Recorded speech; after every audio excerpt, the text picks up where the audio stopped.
आप और हम कितना भी क्रिया कर लें, पर यहाँ पर भगवान ने ही कहा कि अश्रद्धा के बगैर, विश्वास प्रेम के बगैर, भगवान कहते ये सब कुछ बेकार ही है, व्यर्थ ही है, इसका ना तो आपका लोक और परलोक कहीं ये काम आने वाला नहीं है।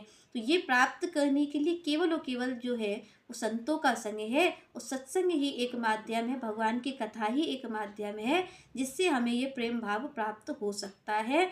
क्योंकि ये बहुत ज़रूरी है, क्योंकि भगवान ने कहा भाई इसके बगैर तो काम नहीं चलेगा। और ये प्राप्त कहाँ से होगा? तो भगवान की कथा से प्राप्त होगा। तो आप और हम कथा का फल क्या जाने, जब आप और हम कथा सुने और हमारे मन में भगवान के प्रति प्रेम भाव प्रकट हो, उनके प्रति विश्वास हो, तब अगर हम दान को भी दे रहे हैं, क्योंकि हमारे देने का उद्देश्य क्या है? श्री कृष्ण की प्रसन्नता।